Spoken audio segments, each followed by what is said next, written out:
രജത ജൂബിലി നിറവിൽ KLM മാക്സിവ ഒരു വർഷം നീണ്ടു നിൽക്കുന്ന ആഘോഷങ്ങൾക്ക് ഈ മാസം 15-ന് തുടക്കമാകും.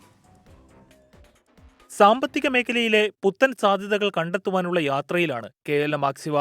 കമ്പനിയുടെ 25-ാം പിറന്നാൾ ആഘോഷം ഒരു വർഷം നീണ്ടുനിൽക്കും. IPO അടക്കം മുന്നിലുള്ളത് വലിയ പദ്ധതികൾ. KLM മാക്സിവ 25 വർഷമായി പ്രവർത്തനം നടത്തിയിട്ടുണ്ട്. അത് വളരെ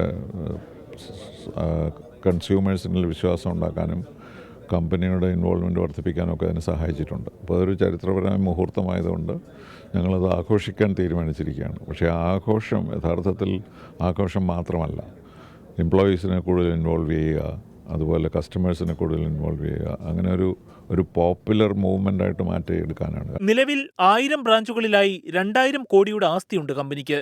25-ാം വാർഷികത്തിലേക്ക് കടക്കുമ്പോൾ എംപ്ലോയ്മെന്റ് സബ്മിറ്റായ ഫോർച്യൂണ 25 അടക്കം നിരവധി പരിപാടികൾ. ഫിനാൻഷ്യൽ ഫ്രീഡം തീമിൽ ജനുവരിയിൽ റോഡ് ഷോ സംഘടിപ്പിക്കും. രാജ്യത്തെ വിവിധ കേന്ദ്രങ്ങളിലായി ഫിനാൻഷ്യൽ കോൺക്ലേവുകൾ സംഘടിപ്പിക്കും. KLM മാക്സിവയുടെ 25-ാം വാർഷികം വിപുലമായി ആഘോഷിക്കുമെന്ന് കൊച്ചിയിൽ നടന്ന വാർത്താ സമ്മേളനത്തിൽ കമ്പനി അധികൃതർ അറിയിച്ചു. 24 കൊച്ചി.